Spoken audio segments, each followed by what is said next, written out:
Bonsoir, je m'appelle Stéphane Nia, je suis ancien président de l'association Binam du Canada.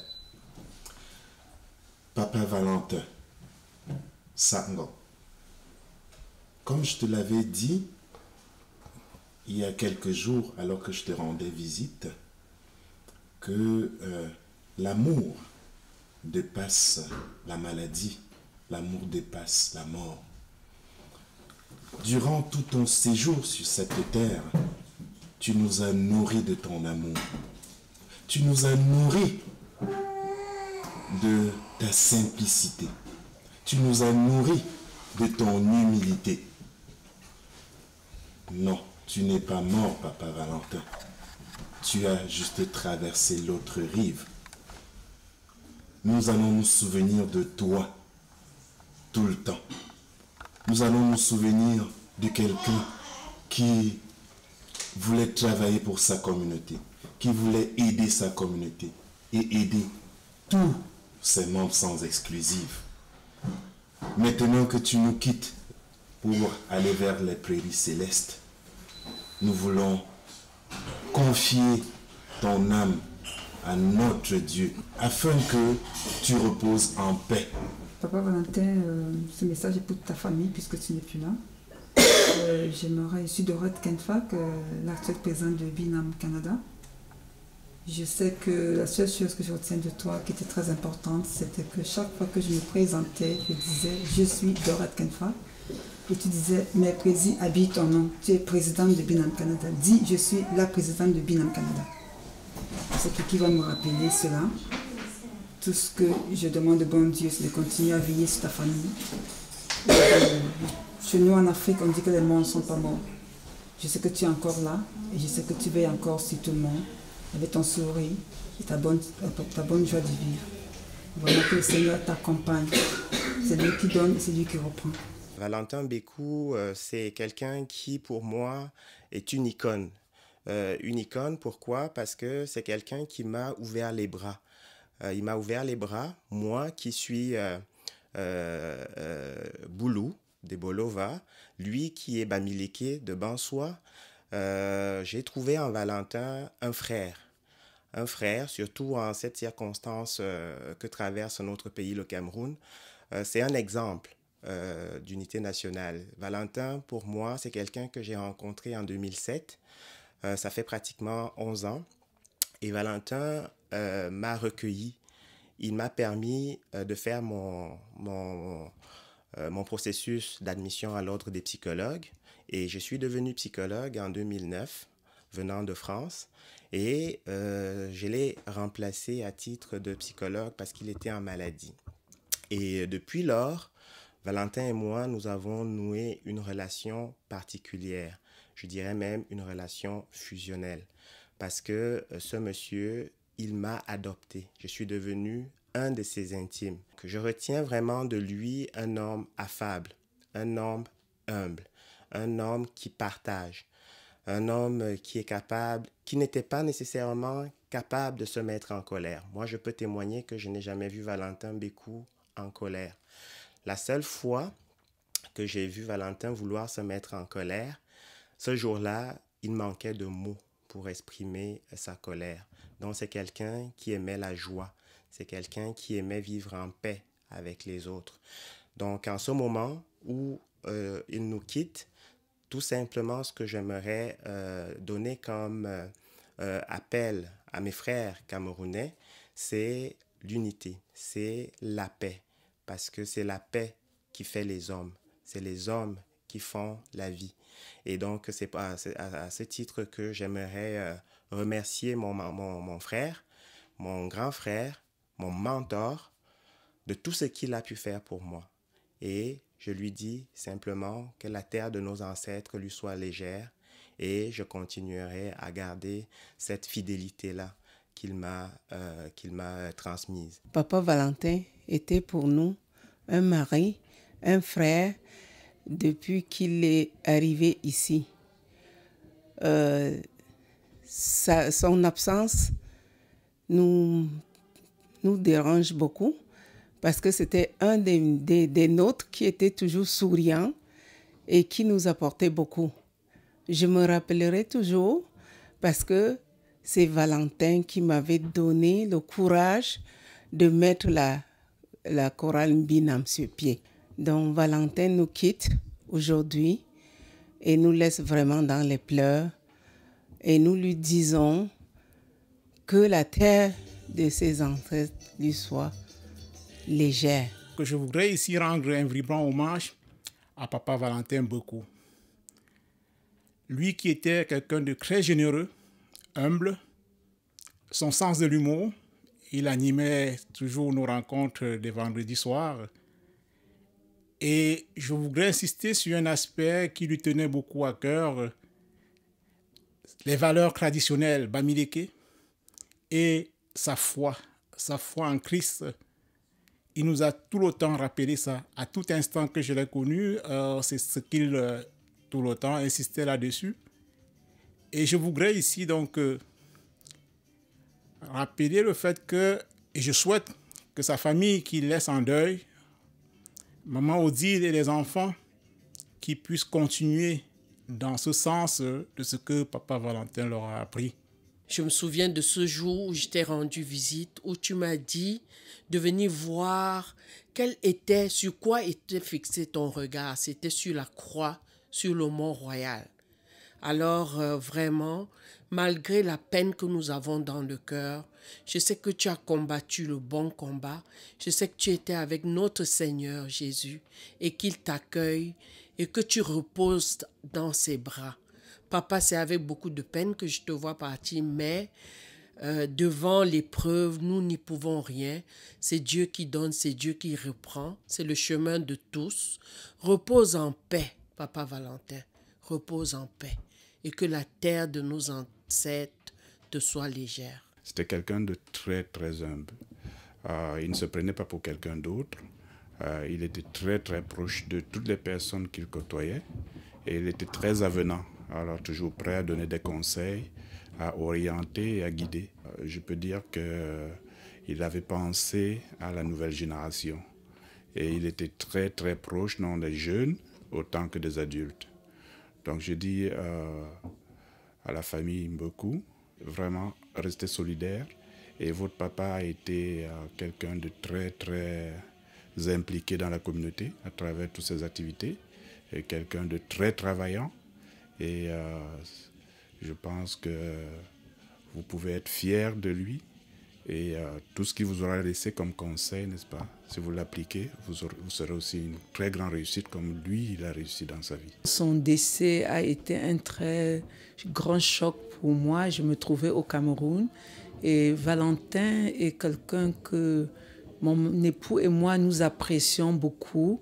De par son attitude, sa discrétion, son humeur toujours joyeuse et sa courtoisie envers tout le monde. Il respectait, quand on le voyait, il respectait tout le monde. Et vraiment, c'est quelque chose qui nous fait beaucoup de peine, qui nous touche beaucoup, mon époux et moi.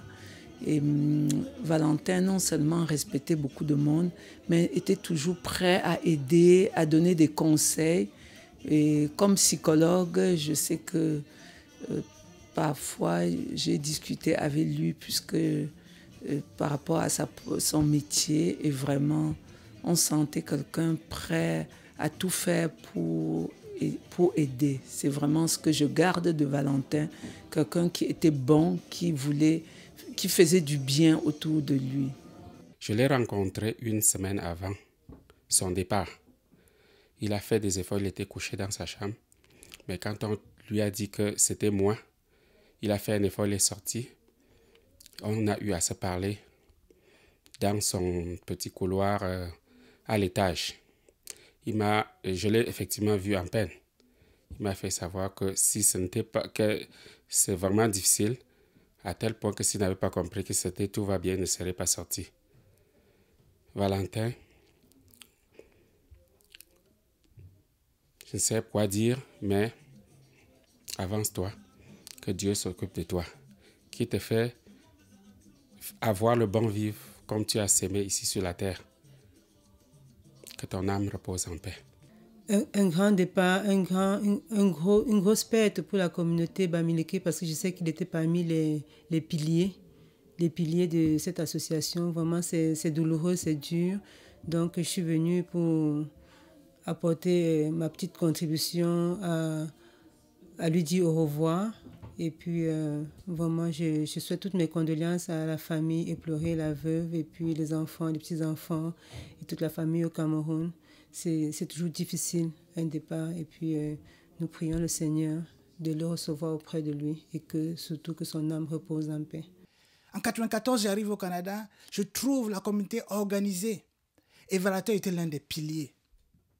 Il mettait en place toutes des structures pour accueillir ceux qui arrivaient et qui n'avaient pas de famille. Valentin a travaillé toute sa vie au Canada à assister les plus petits. Le dernier exemple que je peux donner, c'est que tout récemment encore, alors que dans la communauté, où il est un pilier et le porte-parole de la communauté, avant que je ne prenne le relais, on pensait lancer un service de médiation pour supporter les familles qui arrivent ici et qui sont en difficulté de communication.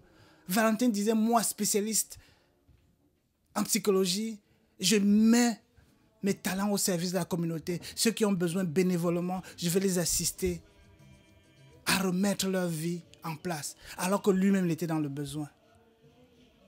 Oui, nous perdons un grand homme. Le Canada perd un grand homme, le Cameroun perd un grand homme, la communauté Bamileke perd un grand homme. Mais je ne suis pas dans le désespoir, parce que Valentin est également un homme de Dieu. Et pour un homme de Dieu qu'il était, la mort n'est pas une fin. Et je vois un papa de près de 2 mètres qui se courbe pour me saluer avec 2 mains. Je me dis, ce papa, il n'est pas normal. Et depuis ces 5 années qu'on a passées ensemble, j'ai découvert quelqu'un de très humble, de très jovial, de très terre à terre, de très simple. Et pour avoir passé ce temps avec lui, c'était un élément que j'essaye de mettre en pratique. Parce que pour quelqu'un qui avait autant de grandeur sociale, autant de grandeur même en taille anatomiquement était immense, avoir cette humilité, avoir cet amour pour le service de l'autre, pour être toujours à la place de celui qui sert l'autre. C'est cet enseignement que je vais garder de lui et que j'espère pouvoir atteindre un jour. Je suis heureux d'avoir pu connaître ce grand homme. Je suis heureux d'avoir pu partager quelques moments avec lui. Et j'espère que avec la grâce de Dieu, il pourra accéder au rang d'ancêtre pour que nous, ses enfants et sa famille en général, nous puissions... il puisse intercéder pour nous auprès de Dieu créateur. C'est quelqu'un très très respectueux, d'une très très grande humilité. Nous avons eu à monter quelques projets ensemble dans quelques associations où on était sollicités. Et j'ai pu à ce moment mesurer toute l'expertise qu'il avait en tant que psychologue. Mais dans la communauté, il était loin d'être flamboyant. Donc nous perdons quelqu'un d'extrêmement cher à nos yeux, qui savait détendre nos rencontres.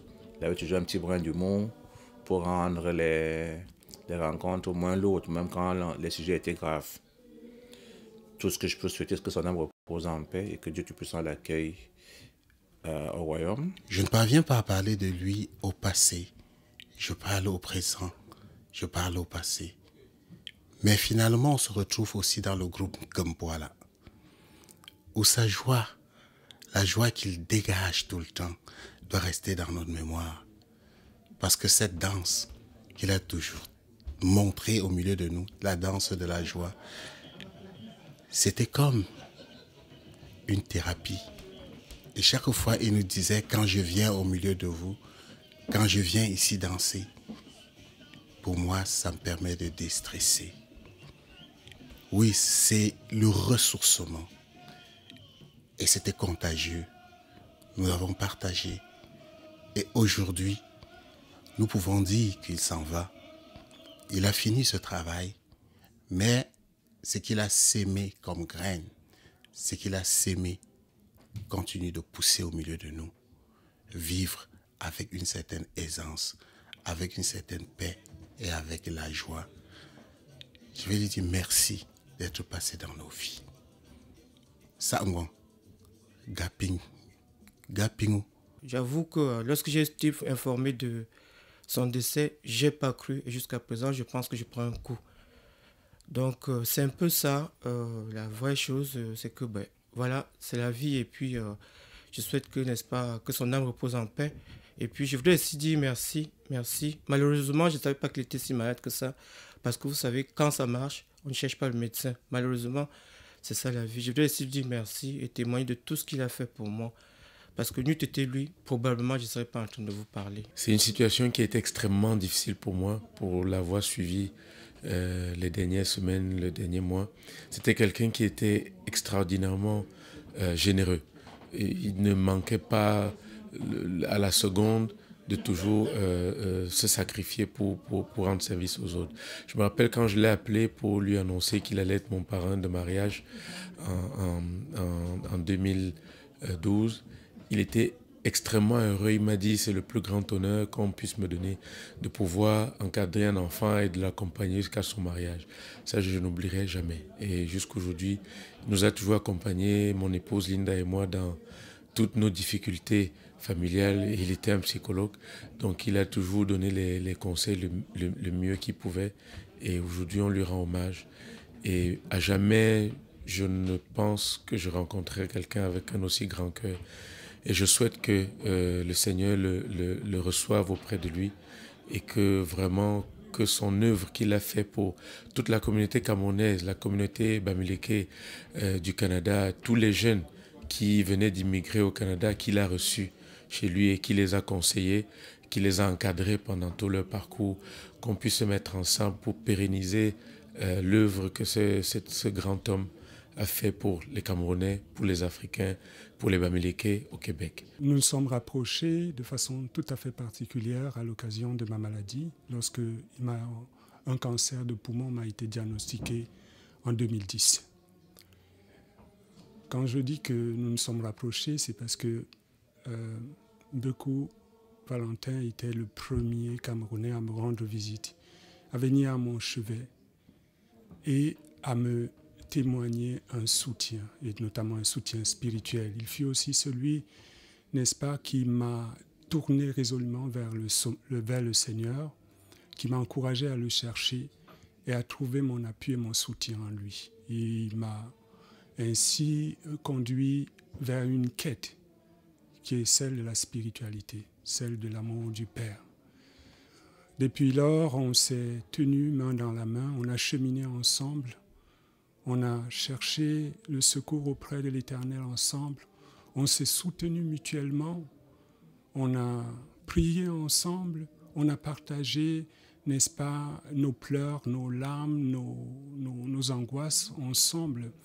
Et tout au long de ce cheminement, il fut pour moi une grande source d'espérance et d'amour. J'ai trouvé en lui une personne très, très ouverte, une personne patiente, attentive, qui sait écouter.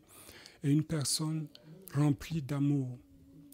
Mon souvenir de lui, c'est vraiment la tendresse qui habitait dans son âme et vraiment l'amour immense qu'il portait pour toutes les personnes qui l'approchaient, surtout pour sa famille et tout spécialement pour son épouse qu'il aimait souvent appeler maman, avec une tendresse qui, n'est-ce pas, remettait en cause le propre amour que moi-même j'avais pour ma tendre moitié.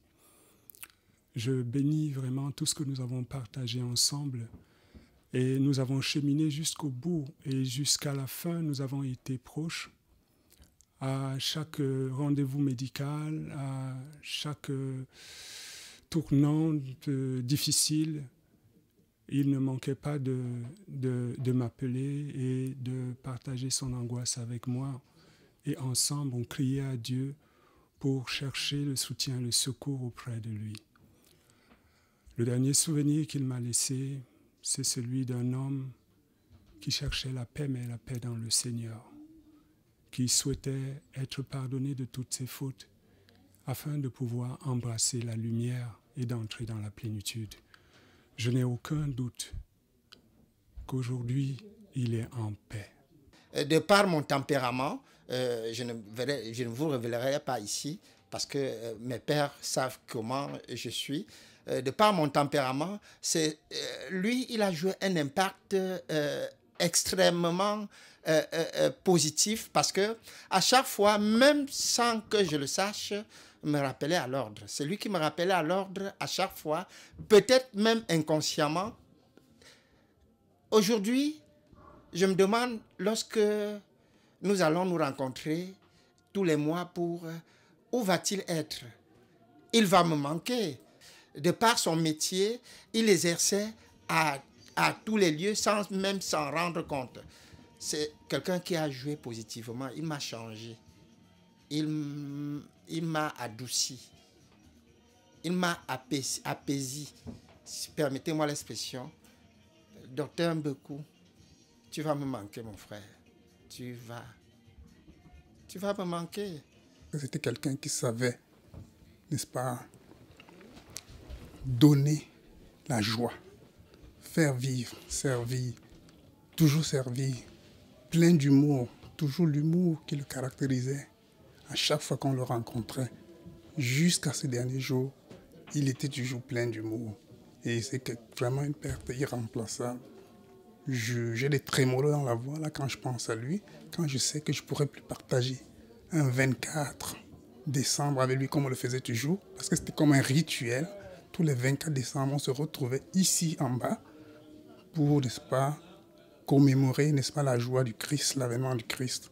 Mais ce 24, nous ne l'aurons plus avec nous pour, n'est-ce pas, revivre cette ambiance. Papa Valentin qui nous quitte est un modèle de société, un homme très facile à vivre, qui, pendant plus de 30 ans au Canada, n'a pas changé son accent, ce qui était très surprenant.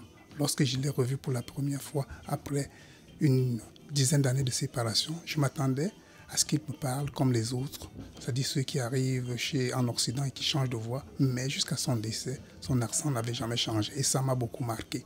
Je tenais à le dire parce que lui, comme modèle de société, vraiment m'a beaucoup fasciné et je voudrais souligner quand même cela. Aujourd'hui, je suis sans mots pour exprimer la douleur qui m'anime depuis que Papa Valentin nous a quittés. C'est une perte que je ne sais pas comment combler. Papa Valentin est parti trop tôt, nous laissant dans le deuil, nous laissant dans la tristesse. Nous prions le bon Dieu, qu'il l'a prié, il a toujours adoré le bon Dieu. Nous prions donc pour que le Père très haut lui accorde une place de choix à ses côtés. Qu'il s'occupe de Maman Odile, des enfants qu'il a laissés et du reste de la famille de Papa Valentin, et qu'il comble cette famille-là, non seulement de joie, mais de tout ce que ça prend pour que ces enfants-là s'épanouissent dans la vie.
Can't